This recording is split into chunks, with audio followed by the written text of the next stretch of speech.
Hola a todos, bienvenidos a este nuevo Pragmatalk. Muchísimas gracias por conectarse y por tomarse este espacio para aprender juntos, por conectarse súper puntuales.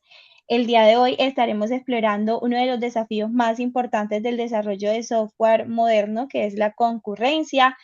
Y para guiarnos en este tema nos acompaña Carlos Calderón, quien es embajador del Chapter Backend y alguien que constantemente está compartiendo conocimiento y aportando a la comunidad desde su experiencia técnica.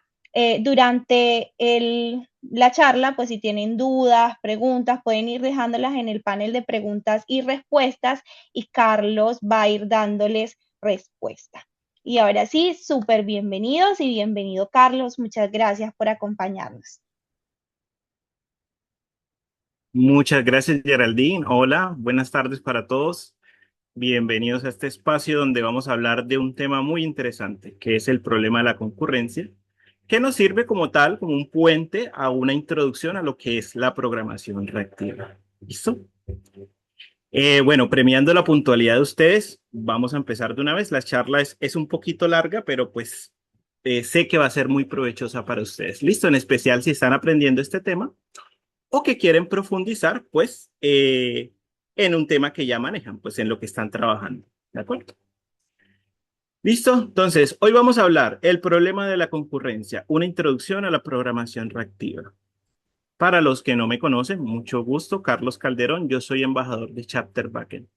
Soy una persona cuyo rol, pues, está muy enfocado al crecimiento de otros desarrolladores. ¿Listo? Entonces, mi experiencia es muy desde la parte pues del crecimiento, impactar a las personas, darles esos consejos, esos feedback de tal forma que puedan continuar con su crecimiento. Si les interesa, pues pueden buscar en LinkedIn y por allá conectamos. También les cuento que este tema, en especial este tema de la programación reactiva, en mi canal de YouTube, que lo consiguen como @Carlos Calderón Java o simplemente escriben Carlos Calderón Java y eso les aparece de primero. Van a encontrar videos de programación reactiva. Listo, estoy de hecho haciendo una lista eh, actualmente, pues subiendo estos temas. Y si quieren complementar lo que van a ver en este video, pues súper bienvenidos por ahí. ¿De acuerdo?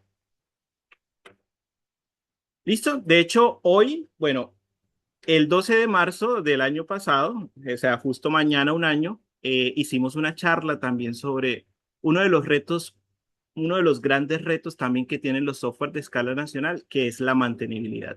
En esa charla estuvimos hablando un poco de arquitectura limpia. Si les interesa esta charla, si les gusta esta charla, pues después pueden ver esa en algún momento. ¿De acuerdo? Porque también es una charla muy interesante y que van a aprender mucho. ¿Listo?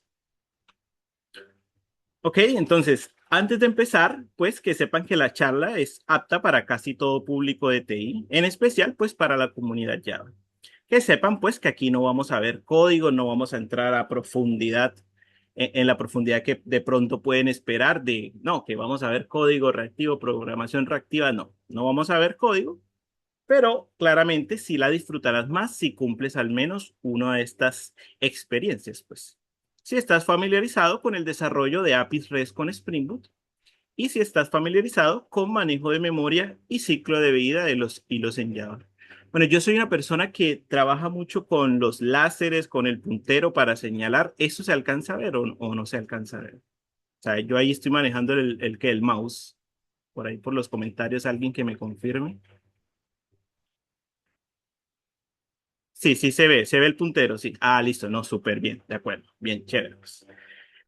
Listo, entonces empecemos, ¿ok? Entonces vamos a empezar hablando del pecado del ingeniero de software o de en general, pues las personas que trabajan en el desarrollo del software. Y es olvidar que existe un hardware. Listo, este es el inicio de todo. ¿Por qué? Porque funcionamos cuando empezamos a aprender, cuando empezamos a hacer nuestros primeros proyectos universitarios o de manera local. Se supone que si para mí funciona, debería funcionar para todos. Entonces, claro, yo lo que hago es buscar un motor de base de datos, utilizo un framework de aplicaciones, así como Spring Boot, lo monto por allá en un servidor gratuito y voilà. Listo, empiezo a recibir, responder solicitudes de usuarios como si Spring Boot y la base de datos a mí me hicieran magia. ¿Listo? Entonces aquí caemos en ese pecado que es olvidar que existe un hardware. ¿Listo? Pero el hardware existe con costos y limitaciones. Y si nosotros no lo tenemos en cuenta, podemos estar creando un producto que es económicamente inviable o que de entrada no sirve para poder atender la cantidad de usuarios que ustedes esperarían, ¿cierto? Si ustedes están desarrollando un software de escala nacional, ¿cierto? Y es una empresa que le mete miles de millones al marketing, por ejemplo, para poder alcanzar todo Colombia. Si nosotros no tenemos un software que sea capaz de soportar esa cantidad de usuarios, de una vez quiebra. ¿Listo? Quiebra porque no, o sea, el software va a estar caído, va a tener tiempos lentos, van a tener muchas consecuencias negativas, pues que ya vamos a ver más adelante. Entonces, sí, cuando nosotros construimos soluciones, tenemos que dejar de omitir que existe un hardware. Existe, pues, limitaciones y costos en CPU, en RAM, en el almacenamiento, a nivel de red, ¿cierto? Y cada una, pues, tiene muchas cosas interesantes por contar. Pero, pues, obviamente, una hora no alcanza para todo. Yo sé que la mayoría de los que asisten son comunidad Java, entonces vamos a centrarnos mucho en esta charla de lo que nos interesa. Vamos a hablar cómo lo que nosotros hacemos afecta en capacidad de cómputo y pues en la memoria que nosotros utilizamos en las soluciones que nosotros construimos. ¿Listo? Ahora sí, con todo ese preámbulo que hicimos, ¿qué vamos a ver hoy? ¿Listo? Vamos a hablar un poquito del modelo tradicional imperativo y cuáles son sus dolores. ¿Listo? Tenemos unos dolores que esa aplicación que ustedes crean como proyecto universitario o tal vez para la tienda del barrio o tal vez siguiendo un tutorial de YouTube donde crean y funciona bien, vamos a mirar cuáles son los dolores que tiene cuando esto ya no se expone para uno o dos usuarios, sino para cientos o miles de usuarios. ¿Listo? Vamos a ver las soluciones comunes porque no significa que la programación reactiva sea algo que se aplique en todos los casos y que sea la única solución que existe. ¿Listo? Vamos a ver algunas soluciones comunes y al final, pues sí vamos a ver lo que es el poder de la programación reactiva. O sea, ¿qué hace la programación reactiva para solucionar los dolores que nos deja este modelo tradicional imperativo? ¿Listo? Listo, entonces empezamos. El modelo tradicional imperativo y sus dolores. Vamos a hablar de context switching, procesos bloqueantes y colecciones estáticas. ¿Listo? ¿Qué pasa cuando múltiples usuarios hacen muchas solicitudes a un servidor? ¿Listo? Entonces, vamos a empezar hablando cómo más o menos, listo, esto entiendan lo que es muy a grandes rasgos, muy a grande nivel, cómo funciona una aplicación Spring Boot. Ustedes, por ejemplo, cuando van y cumplen los pasos de ese primer tutorial, de esa primera documentación que leemos de Spring Boot, que vamos para allá, Spring Initializer y nuestro primer hola mundo y hacemos un get y no sé qué. Entonces, a grandes rasgos, esto es lo que ustedes levantan dentro de ese servidor. Una aplicación Spring Boot que nosotros por lo general lo creamos en una arquitectura MVC donde tenemos una capa de controlador, una capa de servicio, una capa de repositorio, que el servicio para la lógica de negocio, que el repositorio para la conexión a la base de datos, que el controlador para recibir solicitudes. Y a su vez, Spring Boot levanta lo que son los servlet containers, los que tal vez tienen más tiempo de experiencia. Recordarán que crear servlets antes pues era un dolor de cabeza. Spring Boot a nosotros nos facilita la vida creando un servlet container que es el que se encarga de recibir solicitudes pues a los clientes, ¿de acuerdo? Y por acá tenemos una base de datos. Entonces, ¿qué pasa cuando llega una petición HTTP? ¿Cierto? Así sea una persona en el otro lado del mundo o nosotros mismos haciéndolo a través de Postman. ¿Listo? Entonces, esa solicitud HTTP llega a ese servlet container y el servlet container pues se encarga de revisar, ok, ¿cuál es el controlador que puede encargarse de esta petición? Porque dice, no, yo quiero obtener los usuarios por el ID, por ejemplo. Entonces, el servlet container interpreta esa petición HTTP y es el controlador que dice, ah, ok, este es el controlador de usuarios y este es el que me permite obtener por ID. Entonces, ese controlador va a una capa de servicio, va a una capa de repositorio, el repositorio va a la base de datos y con esa información pues nosotros damos la respuesta, ¿cierto? La base de datos nos dice el usuario 123 es Carlos Calderón y acá está su información. ¿Listo? Y por el mismo camino que llegamos, nos devolvemos para dar esa respuesta. Ajá, listo. Y damos una HTTP response para esa solicitud. ¿De acuerdo?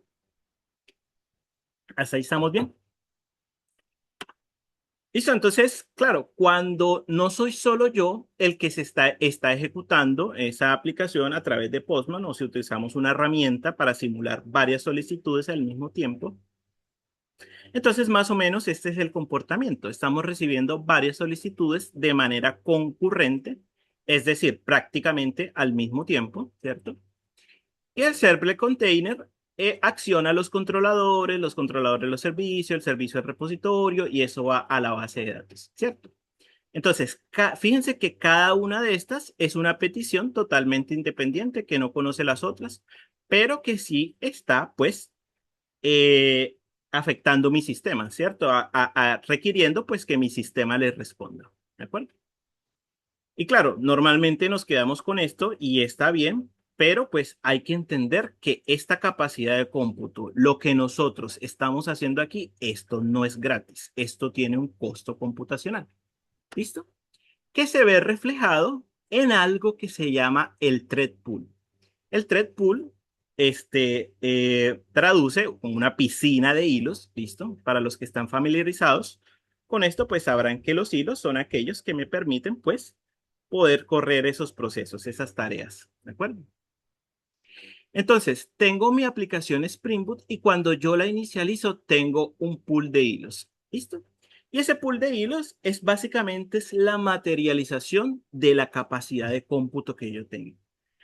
Y claro, entre mayor capacidad de cómputo tengo, pues mayor va a ser mi pool de hilos. ¿Listo? Los pools de hilos que imagínenselo como trabajadores, personas que a ustedes les hacen ese trabajo de atender las solicitudes.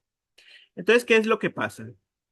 Cuando una solicitud llega, uno de los hilos que estaba en el thread pool se ocupa y dice, ok, yo me encargo de esa solicitud. Imaginen ustedes que entran a una tienda y o hacen una llamada a una tienda, a un e-commerce, ¿cierto? Y dicen, no, yo quiero encargar un televisor, por ejemplo. Listo, entonces por allá, después de que pasa la fase de la contestadora, los atiende ¿qué? Un servidor, un trabajador de esa entidad y así quiero que entiendan a los hilos. O sea, es la materialización de manera cuantitativa, ¿cierto? De decir, ok, este hilo es como un trabajador que atiende mi solicitud, ¿de acuerdo? Entonces, claro, el hilo se ocupa y él tiene que seguir el camino, o sea, va a estar ocupado mientras esta solicitud se resuelve. O sea, si ustedes llaman a servicio al cliente, ese usuario, ese operador, los atiende y hasta que ustedes no les solucionan el problema, pues ese trabajador no se va a desocupar. Lo mismo pasa con los hilos. Los hilos reciben la solicitud y hasta que no den una respuesta, es decir, no llegan a la fase donde le damos una respuesta a ese cliente que está haciendo este llamado a nuestra aplicación, pues ese hilo no se va a liberar, es decir, queda ocupado. ¿De acuerdo? Entonces, claro, cuando llegan múltiples solicitudes, como lo estuvimos viendo, pues, ¿qué es lo que pasa internamente? Que muchos hilos empiezan a ocuparse. ¿Listo?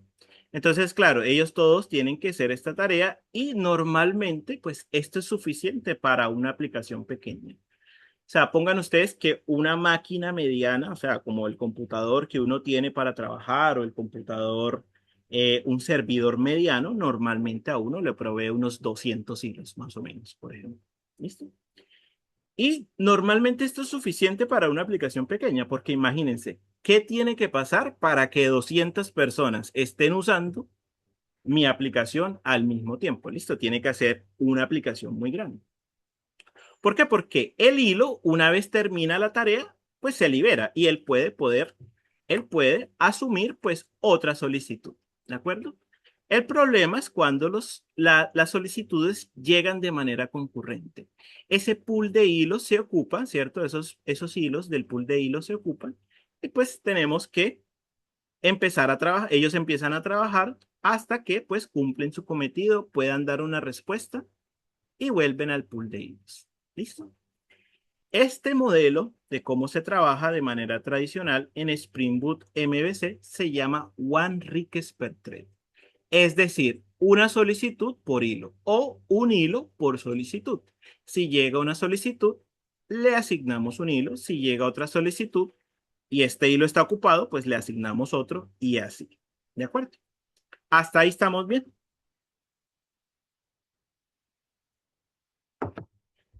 Ah, por acá no se puede mandar reacciones, ¿no? Listo, pues continuemos entonces. Ok, entonces la pregunta del millón. ¿Qué pasa si se acaban los hilos? ¿Listo? ¿Qué pasa si de verdad están llegando múltiples solicitudes y pues los hilos que yo tengo acá se acaban? ¿De acuerdo? Pues lo que pasa dentro de este software es que existe una cola de espera. ¿Listo? Es como cuando uno entra a un restaurante y ya no hay mesas. Entonces, ¿qué le toca a la gente? Estar allá afuera, pues esperando a que una mesa se desocupe. ¿Listo? Entonces, ¿qué me toca a mí? ¿Qué le toca a uno? Pues esperar que la mesa se desocupe. Por lo tanto, pues voy a demorar más tiempo para yo poder tomar mi almuerzo. Entonces, tal cual, así pasa en un software. ¿Listo? En un software, pues en una aplicación como estas. Hay algo que se llama la cola de trabajo o la work queue. Cuando el thread pool se queda sin capacidad de atender solicitudes, esas solicitudes nuevas se van encolando, ¿de acuerdo?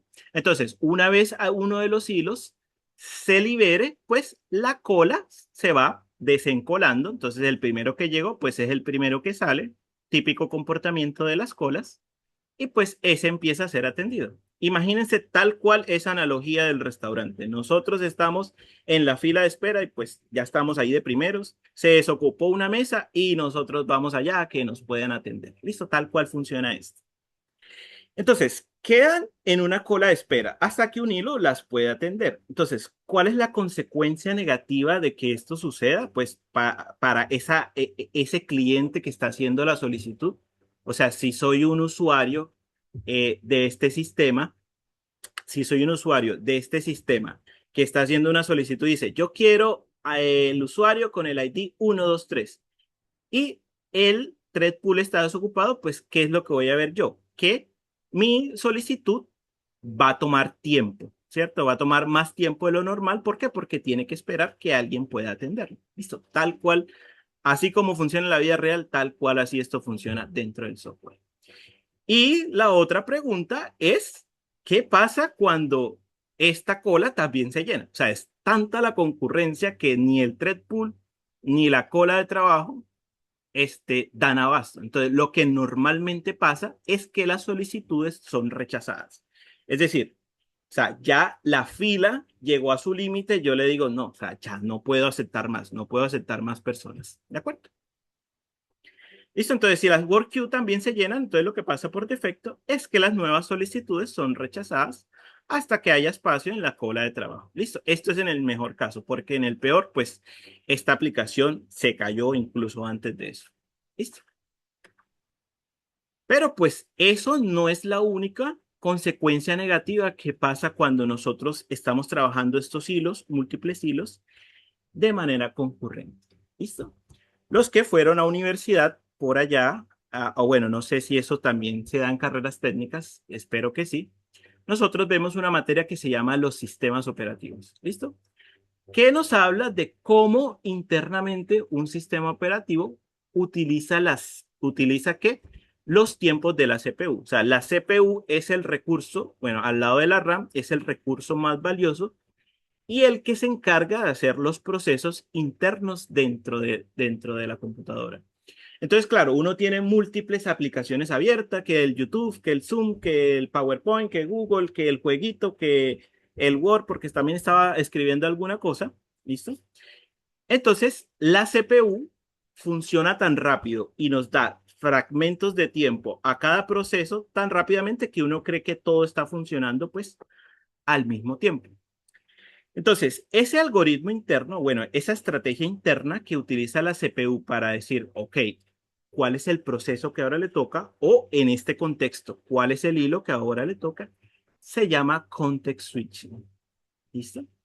¿Y cuál es el dolor de context switching? Que pues llega un momento en el que existen tantos hilos del thread pool ejecutándose al mismo tiempo que ese algoritmo, el context switching, se demora más pensando cuál es el hilo que le toca ahora ese fragmento de tiempo, ese poquito de tiempo que le voy a dar, que el mismo hilo haciendo la operación. Entonces, ¿en qué se traduce esto? Pues que como la CPU se demora tanto en pasar de un hilo a otro, pues llega a un punto donde pues la latencia, o sea, ese tiempo de espera para el usuario, pues va a ser alto. ¿Por qué? Porque tengo que esperar que el hilo me haga lo que tiene que hacer, que ir a la base de datos, volver, darme la respuesta, etcétera.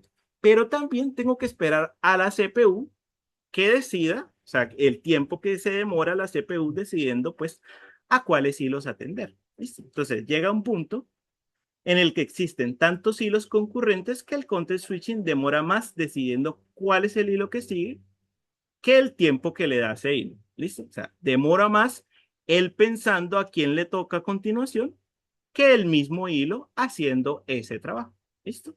Lo que a su vez aumenta el tiempo de respuesta hacia un cliente. ¿Listo? Entonces, si uno se pone a pensar, tal vez asignar un hilo por solicitud no es la mejor idea para estos casos con alta concurrencia. ¿Listo? Por lo que acabamos de ver. Pero bueno, vamos a ver más dolores. ¿Listo?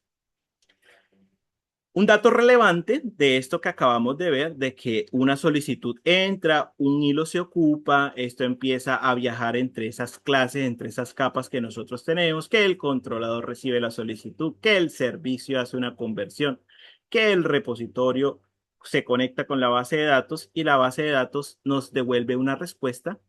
Es relevante que sepan que si toda esta operación es un 100%, el 90% de esta operación es esperando que la base de datos responda. ¿Listo? Porque si uno pues, se pone a pensar, estas operaciones internas al final de cuentas son cálculos que está haciendo internamente esa CPU y él está diseñado para eso. Pero hay un momento donde necesito una comunicación entre dos sistemas totalmente diferentes. Entre la aplicación que yo estoy corriendo y entre la base de datos que está acá. Y esa operación el 90% es simplemente ese hilo esperando a que la base de datos conteste. Y claro, como yo le tengo dicho ese hilo, vea, usted no se me puede liberar hasta que no termine de atender a este usuario. ¿Cómo me va a colgar al usuario? O sea, no puedo hacer eso, no puedo colgar a ese cliente. ¿Listo?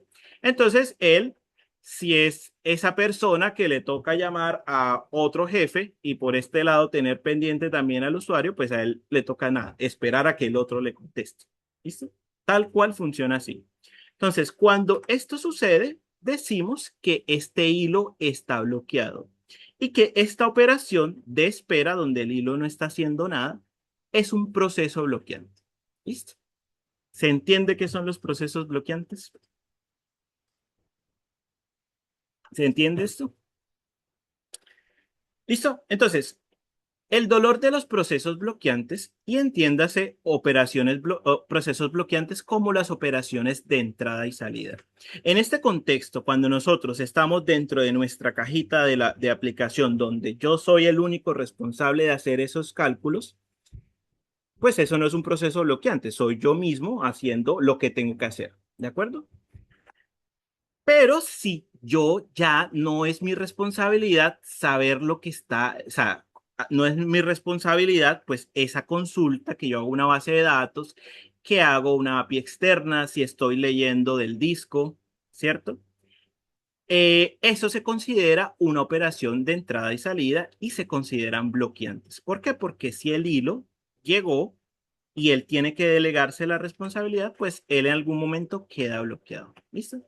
Entonces, en procesos de entrada y salida, los hilos quedan bloqueados, esperando que la respuesta llegue para continuar su trabajo. Con lo cual, los hilos del thread pool no son usados de manera eficiente.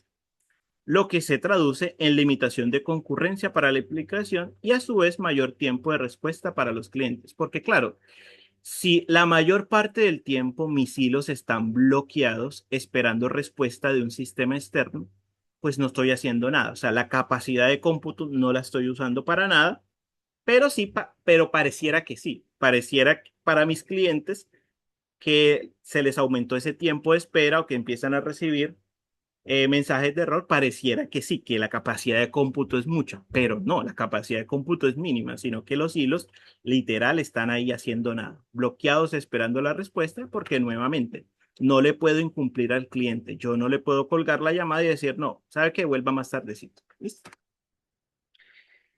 Entonces, uno diría, bueno, si tan solo hubiera una forma de no bloquear los hilos. ¿Listo? Entonces, vamos a ver otro dolor y esto es una pregunta de entrevista que quiero que me contesten en el chat. ¿Listo? Vamos a decir que que les pongo este problema en la entrevista. Vamos a decir que los estoy entrevistando aquí para que entren a práctica. ¿Listo? Y les digo, vamos a decir que debemos leer registros de una hoja de cálculo, o sea, tipo Excel, que pesa 2 gigabytes y procesarlos. ¿Cómo hacen ustedes para procesar ese archivo, es decir, las filas de ese archivo, sin explotar la memoria? ¿Listo? Y vamos a dar unos 3 minuticos a ver qué nos dice mientras yo leo por aquí las respuestas, las preguntas que me van dando. Considerando que Project Loom permite manejar miles de núcleos de medida, el costo que memoria seguirá teniendo una ventaja competitiva de Spring Webflux en escenarios de altísima concurrencia, o Loom hará que el modelo imperativo tradicional sea suficiente para desplazar a... Muy buena pregunta, Brando. Te la contesto al final, porque más adelante, cuando ya esté hablando de la programación reactiva y de los problemas que resuelve, ahí te la contesto. ¿Listo? Bueno, entonces por acá, ¿qué dicen las personas? Ujú. Dice que guardado por batch, por pedazos o chunks, utilizando batching, chunk, string, leyendo por chunks, paginación, char, chunk, buscar dinero para comprar un servidor con muchísima memoria RAM, procesar por lotes, calcular por lotes, por zip, o desde Java 21 con hilos virtuales. Limito el buffer y voy leyéndolos en N cantidad de registros. Bueno, no. Se nota que el público de hoy tiene un nivel técnico muy bueno, muy buenas ideas ahí. ¿Listo? Entonces, para los que no, para los que corcho en esta pregunta, en esta entrevista técnica, listo, esta es la respuesta clásica. Nosotros tenemos esos registros en ese archivo Excel que se nos demora 3 minutos para abrir cuando le damos doble clic. Y tenemos un conjunto de filas donde tengo cierta información. ¿Listo? Entonces, la respuesta clásica es decir, no, pues lo que hago es leerlo del disco y pasarlo a la memoria interna de Java. Es decir, lo paso a una estructura de datos tipo array o le paso a una estructura de datos tipo lista, tipo set, lo que sea, lo que habían utilizado. ¿Listo? Entonces, leemos el archivo y convertimos los registros en una lista sobre lo que iteramos. ¿Listo? Pero, ¿qué es lo que pasa? Digamos que el programa de nosotros tiene una memoria de 512 megabytes, pero el archivo Excel pesa 2 gigas. Entonces, ¿qué es lo que pasa? Que en el momento, no más, en que yo quiera empezar a leer este archivo, pues esta memoria a mí me va a explotar y me va a decir, no, espérese ahí. ¿Por qué? Porque yo no tengo tanta memoria. ¿De acuerdo? ¿Listo? Pero bueno, todavía no les voy a dar la respuesta. Vamos a analizar un poquito más adelante cómo lo trabajamos. ¿Listo? Pero eso no es lo único cuando nosotros trabajamos con mucha información, es decir, estructuras de datos gigantes. O sea, hacer esto es inviable. ¿Por qué? Porque yo no puedo coleccionar información en la memoria y después empezar a procesarla por este problema, porque la memoria tiene un límite y si yo rompo ese límite, pues ya el que el, el servicio se cae. O sea, me va a fallar el programa. ¿Listo? Pero eso no es lo único. O sea, responder una estructura de datos gigante también tiene sus consecuencias. Ahora, porque vamos a suponer que sí, que no fueron 2 gigas, sino que, no sé, fueron 400 megas y que la memoria ahí estuvo como a punto de explotar, pero no explotó y pudo trabajarlas todas. Listo. Y vamos a decir que ese backend nos va devolver esa respuesta gigante. Miles y miles de registros, digamos, dentro de un JSON. ¿Listo? Esto también tiene sus consecuencias negativas. Lo primero es que, como es una operación de entrada y salida, ¿cierto? Nuevamente, el hilo que se encargó de esa solicitud está bloqueado hasta que él pueda armar esta respuesta y puede decirle al cliente, tome su monstruo, pues, tome su archivo gigante. ¿Listo? ¿Y qué consecuencias tiene? Pues existen riesgos de timeouts. De timeouts, ¿por qué? Porque este backend se demora en armar la respuesta y también se demora en transmitirlo a través de la red. ¿Listo? Entonces puede haber un momento donde el cliente diga, no, hermano, yo llevo 30 minutos esperando en esta llamada. No, ya, y listo, y cuelga. ¿Listo? El hilo se queda bloqueado en la respuesta, que existe un alto consumo de memoria y que existe un alto consumo de ancho de banda. ¿De acuerdo? Es decir, empezamos a competir por esos recursos de red para poder dar esa respuesta. ¿Listo? Y entonces, este es el dolor de las colecciones estáticas gigantes, pues. Y si tan solo hubiera una forma de optimizar el tratamiento de grandes cantidades de datos. ¿Listo? Suficiente con los dolores. Ya vamos a dejar el pesimismo a un lado. ¿Listo? Y vamos a hablar un poquito de las soluciones comunes que existen para poder hacer ese tratamiento, o sea, solucionar algunos de estos problemas que nos deja el modelo tradicional imperativo. Listo, vamos a hablar un poco de escalamientos, de asincronía, de paginación y de flujos de datos.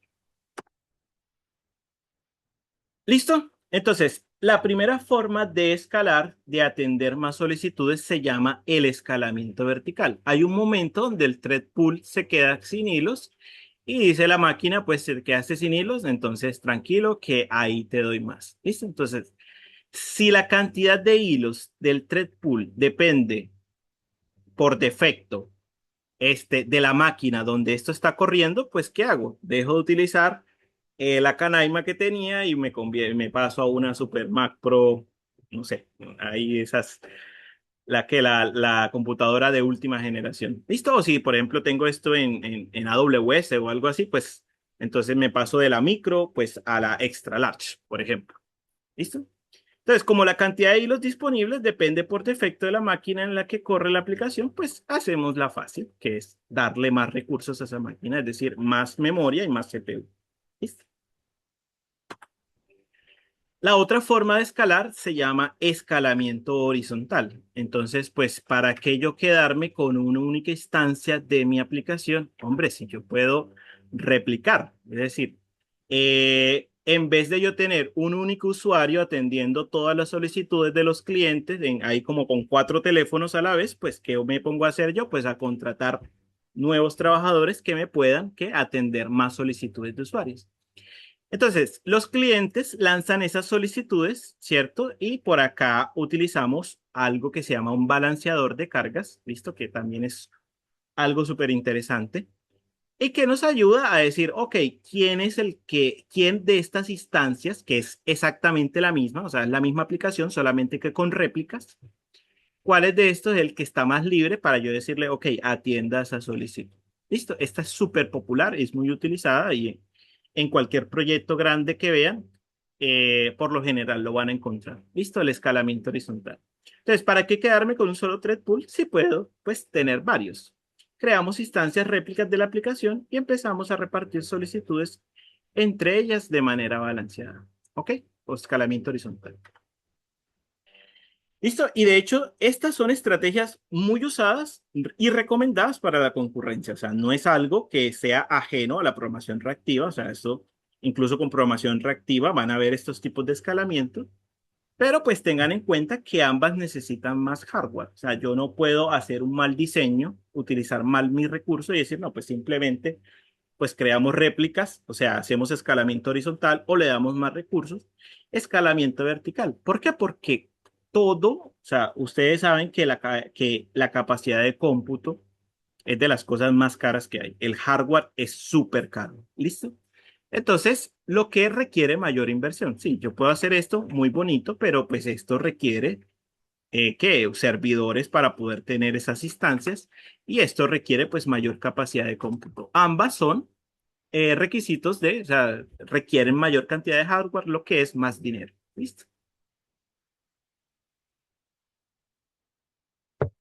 Listo, entonces, asincronía como solución. Existen frameworks como Netty que permiten trabajo de entrada y salida sin bloqueos con Event Loop. ¿Listo? Entonces, volvemos al problema ¿de qué? Del bloqueo. ¿Listo? ¿Qué pasa cuando nosotros hacemos un llamado de este tipo? Este hilo se queda bloqueado. ¿De acuerdo? Entonces, lo que normalmente hace frameworks como Neki es que nos da una alternativa para nosotros trabajar esos hilos sin bloqueos de una manera asíncrona. ¿Listo? Entonces, ¿qué es lo que pasa? El backend, digamos, le hace una solicitud a la base de datos, pero él no bloquea el hilo. Él lo que hace es liberarlo y delegar esa espera al sistema operativo. ¿Listo? Y el sistema operativo avisa cuando esa tarea esté terminada. ¿De acuerdo? Y ese hilo, o sea, como no se queda aquí, sino que se libera, pues él puede aprovecharse haciendo otras cosas. Entonces, ¿qué desventaja tiene esto para poder trabajar de esta forma? Que requiere una gran expertise con código asíncrono. ¿Listo? ¿Por qué? Porque hacer esas promesas, ese cumplimiento de promesas, pues eso no es algo gratis. O sea, tiene que mi código estar preparado para poder obtener esa respuesta asíncrona de vuelta y volver a activar otro hilo de tal forma que pueda continuarlo donde lo dejó. ¿Listo? Cuando nosotros no hacemos buen trabajo con los procesos asíncronos, se convierte en un callback hell, es decir, un infierno de callbacks donde pues es súper difícil de debuguear, es súper difícil de trazar y que nadie sabe lo que está pasando aquí adentro. ¿Listo? ¿Por qué? Porque los hilos en un momento hacen una cosa, luego hacen otra cosa y así. ¿Listo? Pero esto sí se acerca bastante a la solución que nos da la programación reactiva y que vamos a ver al final. ¿Listo? Les cuento que sí, estoy viendo varias preguntas por ahí que me han hecho. En caso tal de que no alcancemos, les prometo que les grabo un video respondiendo esas preguntas. ¿Listo?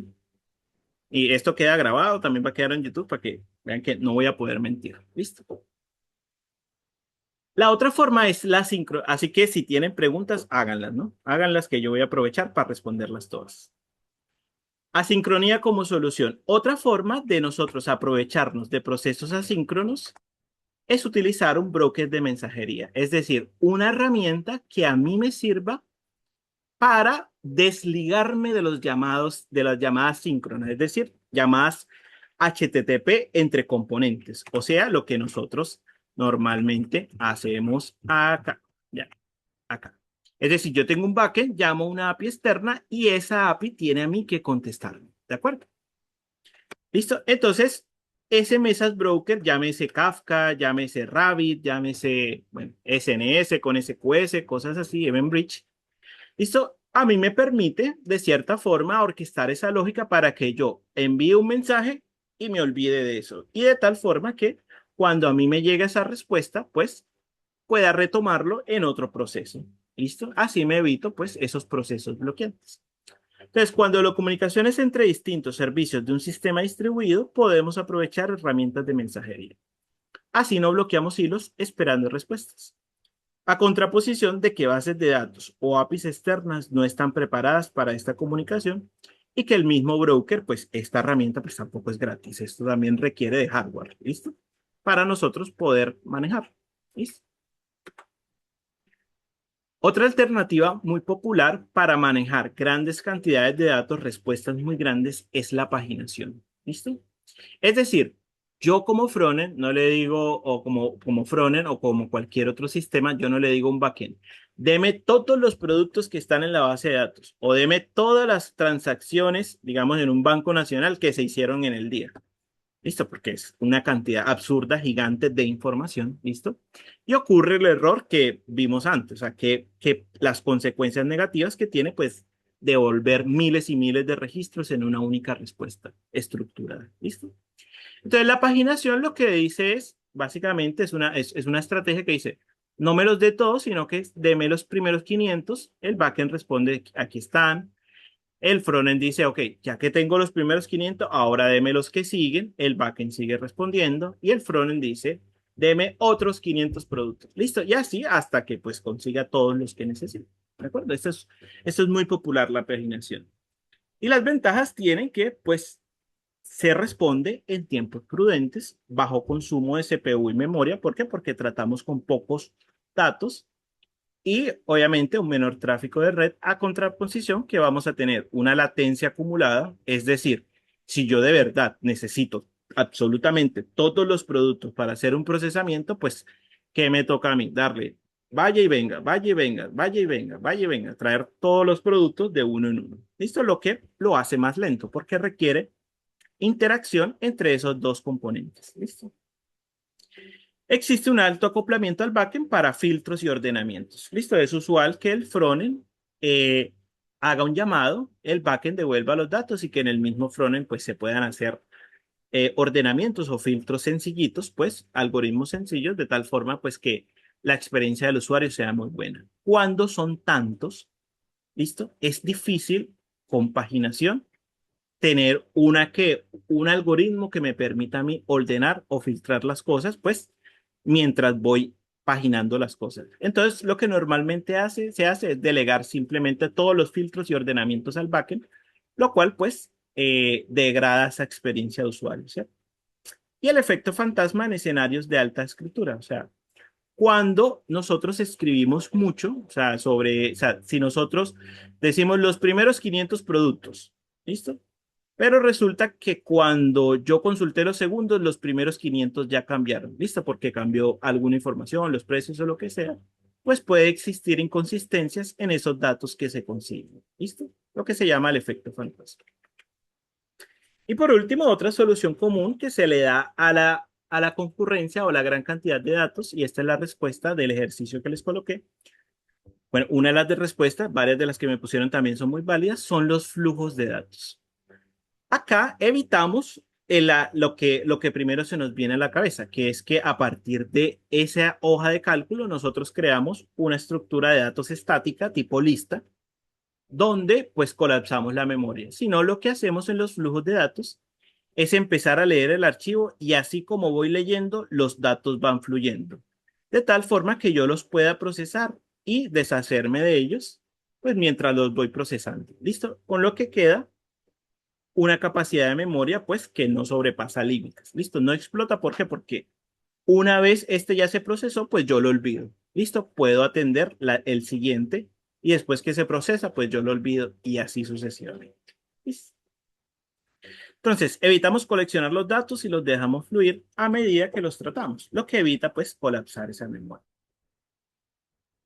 A contraposición, pues, de que requiere un tratamiento de trabajar con algo que se llama programación funcional. ¿Listo? Ya lo vamos a ver más adelante.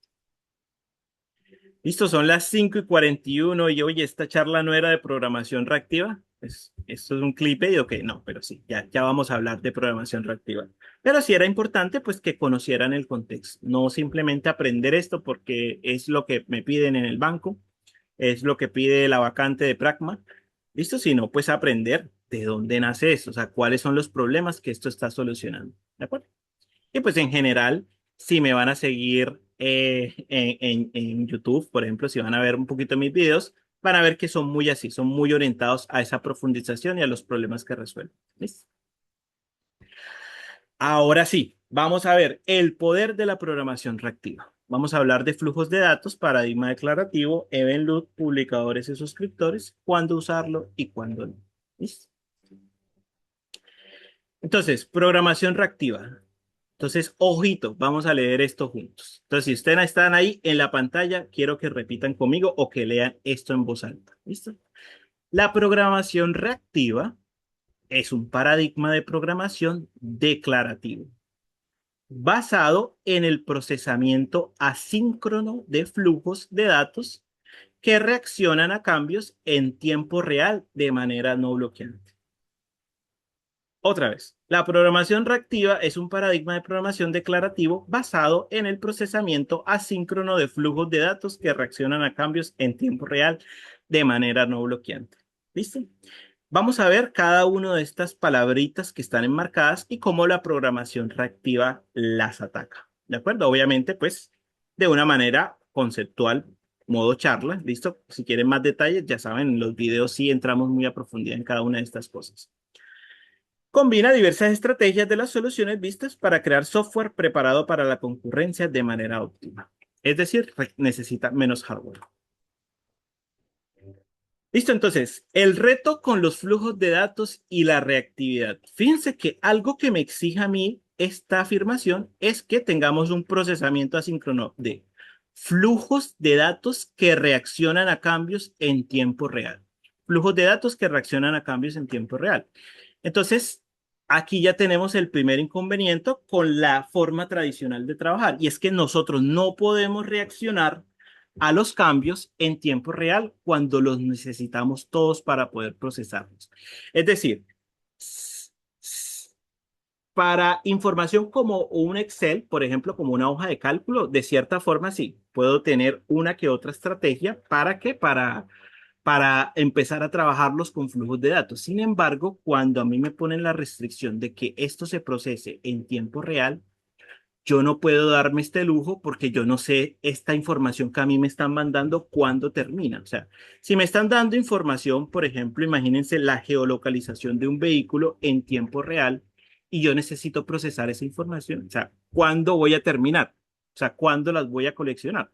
Pues nunca, porque como es en tiempo real, pues yo necesito la información ya, para allá. ¿De acuerdo? Entonces, como yo no puedo coleccionar porque no puedo reaccionar a los cambios en tiempo real, esto sí o sí nos obliga a trabajar con flujos de datos en la programación reactiva. ¿Listo? Y si nosotros nos ponemos a pensar en esto, de que nos lleva a trabajar con flujos de datos y que esta forma de agrupar, de crear a través de arreglos, de arrays o de listas, no se puede hacer, no podemos hacer la iteración de de toda la vida, me están atacando lo que me enseñan en el primer semestre o en el primer semestre de la universidad o de la carrera técnica o incluso algunos en el colegio aprenden esto. ¿Listo? Que son los cimientos de la programación. Por allá nosotros vimos una materia que se llama Fundamentos de la Programación. Así lo hayan visto en Visual Basic, en Python, en Java, en C++ o en lo que sea, en cualquier lado les enseñan estructuras de control y arreglo. Pero si nosotros nos ponemos a pensar en esta reflexión que a mí me da la programación reactiva, ¿qué pasa con la forma tradicional de trabajar? Porque si lo analizamos a detalle, esto ataca directamente a los cimientos de los fundamentos de la programación, lo que son los arrays, las listas y otras estructuras de datos.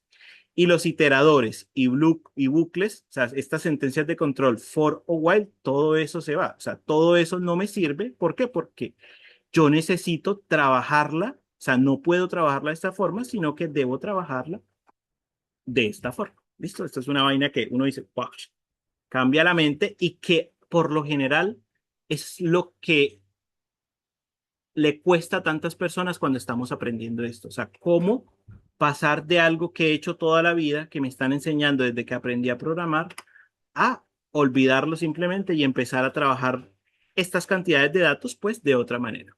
Esto está entre comillas porque las estructuras de datos en la programación reactiva sí se siguen utilizando. ¿Listo? Pero no en el contexto de procesar el problema que quiero solucionar, pues, sino pues para agrupar cosas pequeñas en general.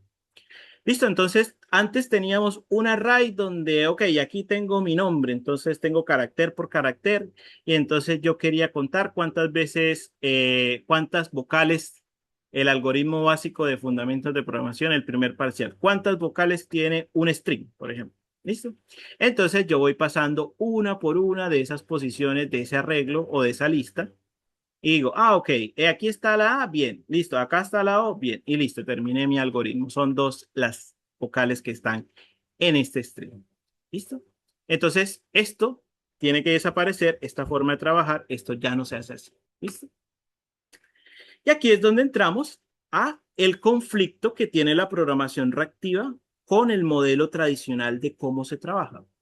Y es entender primero, pues, cómo se trabaja de forma tradicional, el paradigma imperativo, y es donde nosotros tenemos control total estático. Es decir, tenemos una memoria por allá que es ilimitada, ¿cierto? Tenemos una memoria que por allá que es ilimitada, creemos nosotros ahí de estudiante, una CPU que lo aguanta todo, listo, y nosotros empezamos a construir algoritmos de esta forma. En el paradigma imperativo, los algoritmos son construidos a base del cómo. El qué no es explícito. ¿Listo? Donde nosotros dibujamos ahí un diagrama de flujos donde vamos dibujando los pasos. Por ejemplo, esto es obviamente pseudocódigo. ¿Listo? Les prometí que no iba a traer código acá. Vamos a decir, este algoritmo dice, leo el archivo de personas, creo un listado de personas, creo una nueva lista vacía de personas. Entonces, por cada persona guardo su email. Por cada otra persona de la lista, si su email no es el mismo del otro, uy, esto me quedó raro. O sea, si su email no, o sea, ya no lo he revisado, lo guardo en la nueva lista, si no lo ignoro. ¿Listo? Entonces, pregunta, ¿qué estoy haciendo en este fragmentico de instrucciones que tengo acá? Porque nosotros programamos así, de manera imperativa. O sea, voy creando las instrucciones una por una. Sí, estoy iterando muy bien y dentro de esa iteración, ¿qué estoy haciendo? Estoy filtrando. ¿Listo? Bueno, sí, comparando, validando, muy bien, pero aquí lo que estoy haciendo es, estoy filtrando la información de tal forma que los emails no se repitan. ¿Listo?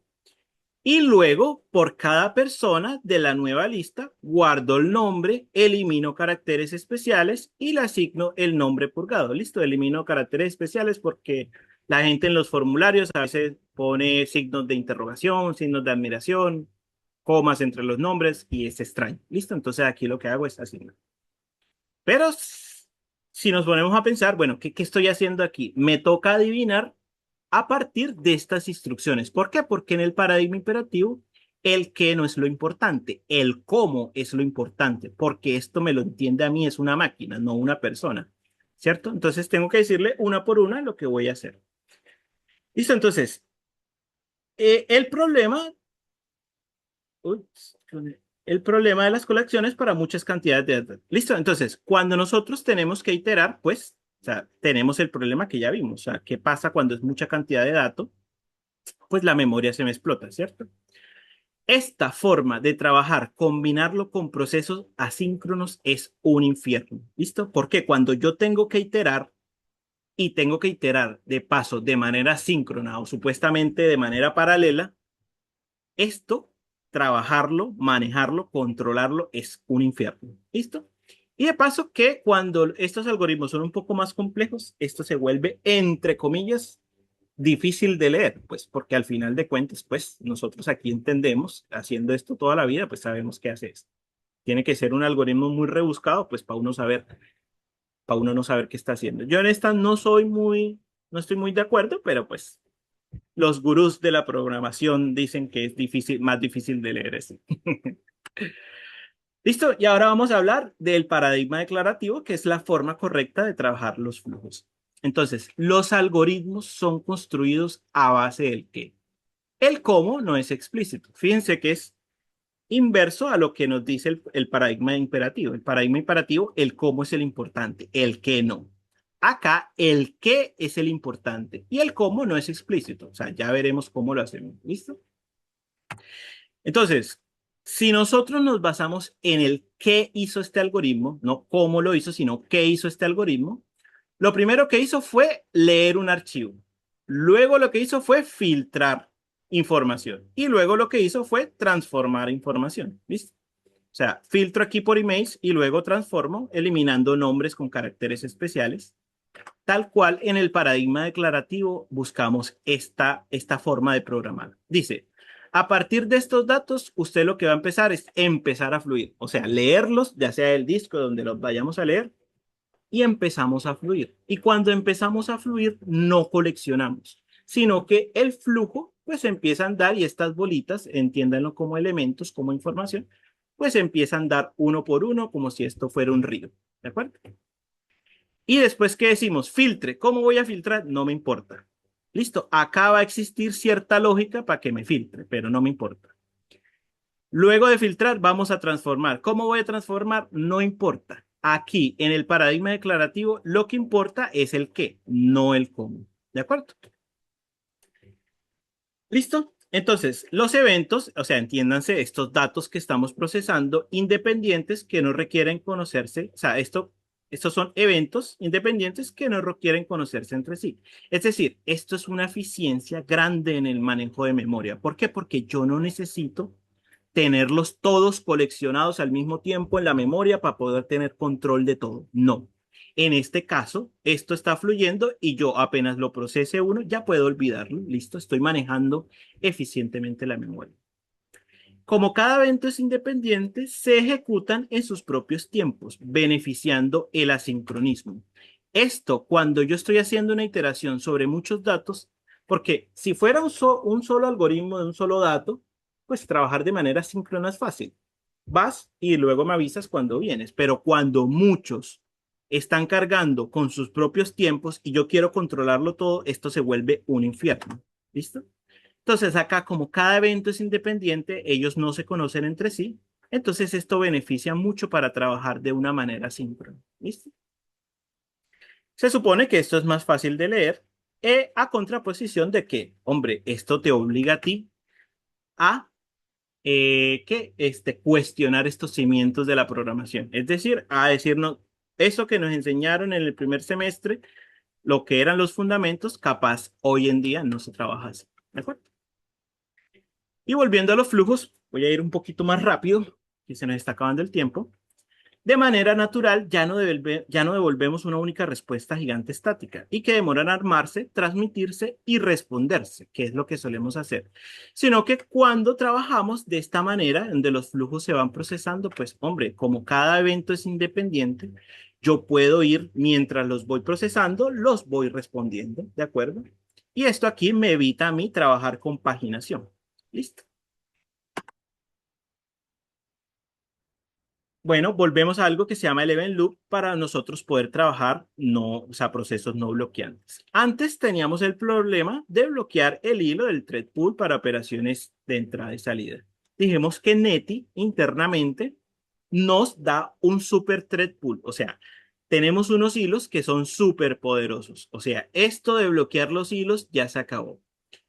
Entonces, frameworks rotativos como Spring Webflows trabajan con Netty de manera integrada, lo que nos permite tener pocos hilos súper poderosos que, bien manejados, no se bloquean.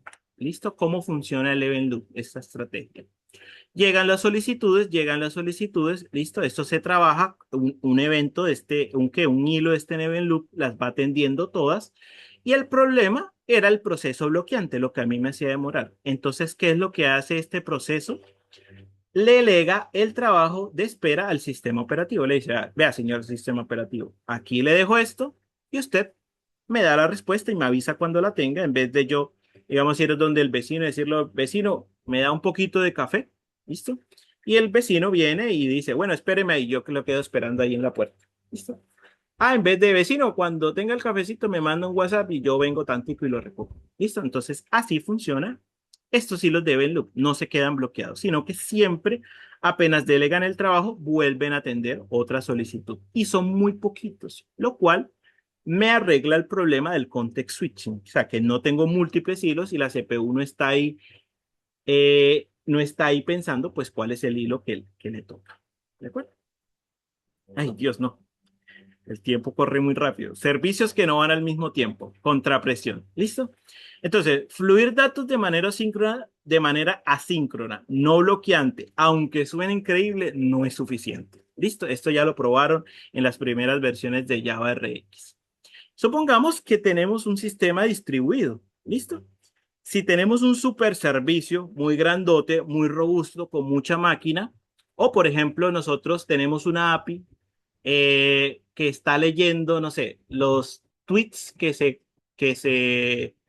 escriben en qué, en X, en Twitter, por segundo. ¿Listo? Entonces tenemos un servicio normalito que los está recibiendo esos mensajes y lo que queríamos evitar, un sistema resiliente, pues se cayó. ¿Por qué? Porque a pesar de que sí, que es con flujos, que es bonito, que es asíncrono, pues no puedo soportar tantas cantidades. ¿Listo? Y esto es algo que trae la programación reactiva, que es la contrapresión o backpressure. ¿Listo? Debe existir un equilibrio entre sistemas que permitan una comunicación fluida sin ahogarse entre ellos. ¿Listo?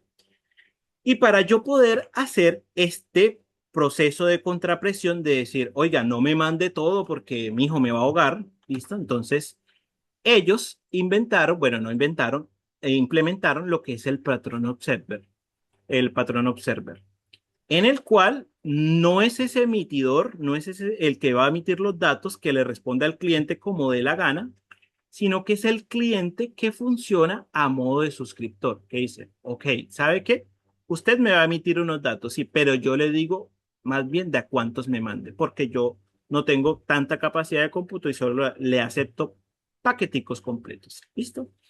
Entonces, esto se controla en este sistema. O sea, no trabajamos con eh, el modelo tradicional donde yo hago una llamada, doy una respuesta, sino que lo trabajamos de manera síncrona entre publicadores y suscriptores. Y es el mismo suscriptor el que pide los datos y el publicador los envía de respuesta. ¿Listo? Y esto nos sirve para poder controlar este mecanismo de contrapresión.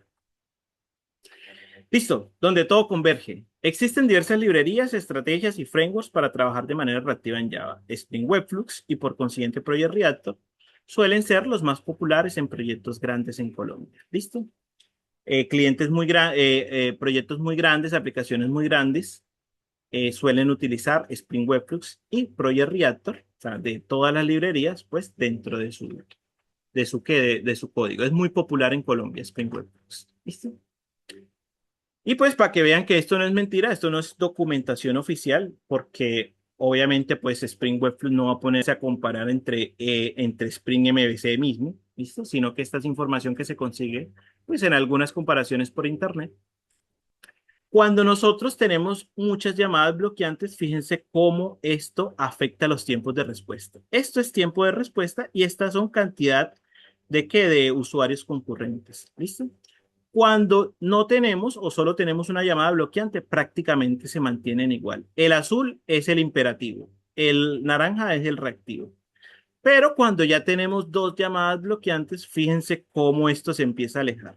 ¿Por qué? Porque no tenemos un buen control de cómo manejar esos procesos bloqueantes y los hilos quedan bloqueados, lo cual hace que en el imperativo nosotros tengamos mayor tiempo de respuesta hacia los clientes. Pero de la manera reactiva, pues fíjense que esta se mantiene constante.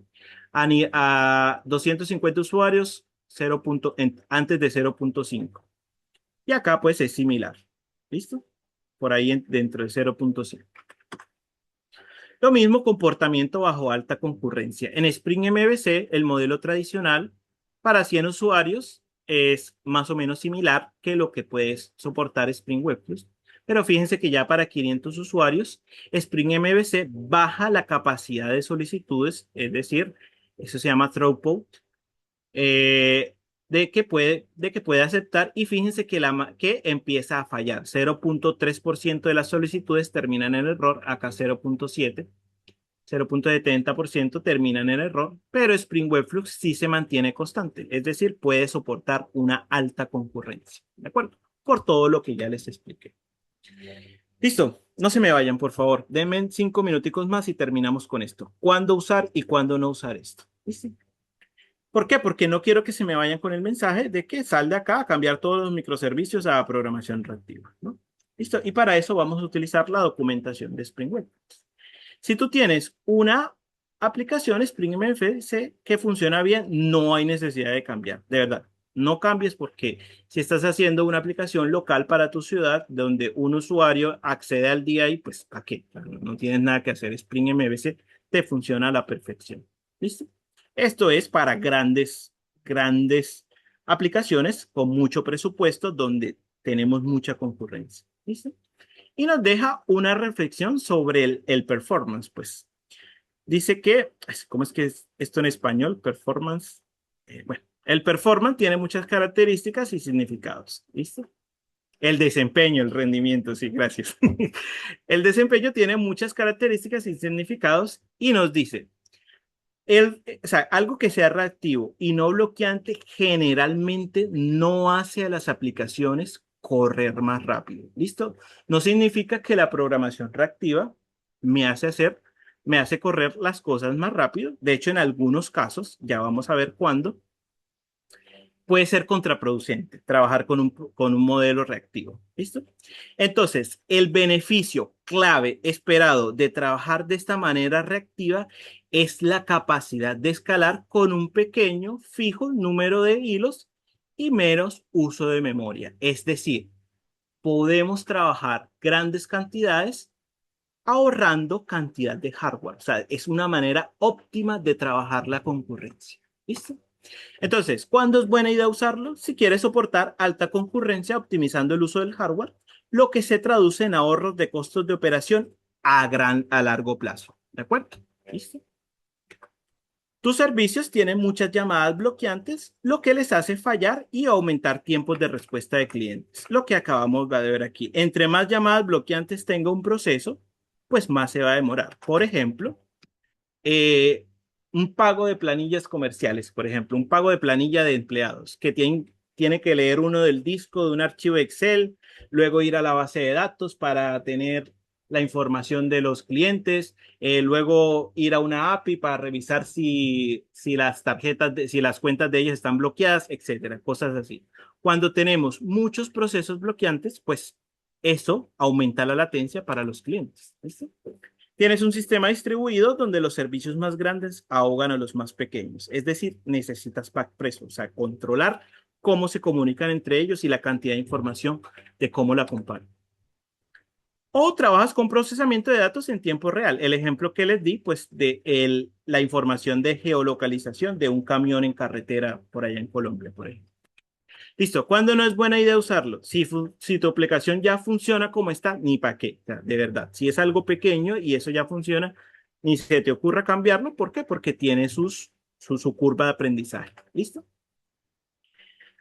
Procesos costosos en CPU como procesamiento de imágenes o encriptación de datos. El event loop, más que ayudarte, puede perjudicarte. ¿Por qué? Porque fíjense que en toda esta conversación no hemos hablado de procesos que son algoritmos muy pesados, como procesar imágenes, como encriptar contraseñas, como, no sé, hacer una renderización, que son procesos que consumen mucha capacidad de CPU. Y si nosotros tenemos unos pocos hilos, o sea, no hay forma más de trabajar estos procesos, hombre, que bloquear ese hilo. O sea, hasta que ese algoritmo no termine, pues yo no lo puedo liberar. ¿Listo? Ellos sacan mayor provecho es cuando hay procesos bloqueantes. Si los procesos dentro de la aplicación son algoritmos complejos, esto no te sirve para nada. ¿De acuerdo? Tienes restricciones en el resto de infraestructura que no permiten migrar un modelo reactivo. Por ejemplo, restricciones de bases de datos. O sea, si la base de datos de ustedes no soporta esta comunicación reactiva, pues se le pierde un poquito la ventaja a esto. ¿De acuerdo? Capaz que no vale la pena. Y tiempos limitados de entrenamiento. O sea, si un equipo de ustedes tienen 3 meses para sacar una aplicación y en 2 meses, y esto requiere 2 meses para aprenderlo, pues, o sea, pues como que no vale la pena pues hacer esto. ¿Listo? Muchachos, obviamente la idea no es que se queden solo con esto, que puedan aprender. Yo estoy haciendo un curso de programación reactiva con Spring Web Flux. Estoy subiendo videos, ya llevamos 24, o sea, ahí tienen mucho para entretenerse. Y suelo hablar mucho de esto, cómo funciona internamente estos operadores y cuáles son los problemas que arreglan y obviamente pues hacemos algunos ejercicios en algunos casos. El curso tiene prerequisitos para aquellas personas pues que no han trabajado con temas modernos como streams, como lambdas, o sea, como interfaces funcionales, como genéricos, ¿listo? Y empieza a hablar muy masticadito cómo se trabaja esto, ¿de acuerdo? Listo, entonces los invito a que vayan, se suscriban, me sigan y empiecen a ver los videos desde hoy. ¿Listo? Que de verdad que yo los estoy subiendo con mucho amor y ojalá les pueda servir mucho. Eh, ¿Por qué? Porque les pueda servir mucho. ¿Por qué? Porque pues los hacemos aquí con mucho amor para que pueda servir a toda la comunidad. ¿De acuerdo? Muchachos, sé que tienen preguntas, se nos fue el tiempo, de verdad que disculpen, traté de hacerla lo más ágil posible para hablar de tantas cosas, pero bueno, no alcanza en una hora. Entonces, hagamos esto. Mándenme las preguntas o colóquenmelas en los comentarios de los videos. Hay uno que tengo de introducción a la programación reactiva, mucho de lo que hablamos. mucho de lo que hablamos ya lo hablé en ese video, entonces ahí, háganme todas esas preguntas porque de verdad que son varias. No he podido mirar el chat tanto, pero sí, veo muchas preguntas. Y sí, en LinkedIn pueden buscar Carlos Fernando Calderón Rivero, voy a ponerlo por acá, lo puse al principio.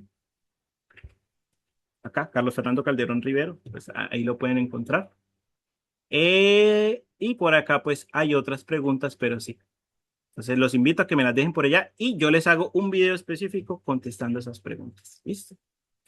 Muchachos, no, de verdad que qué pena con ustedes, de verdad, muchas gracias por estar en este espacio, por participar bastante.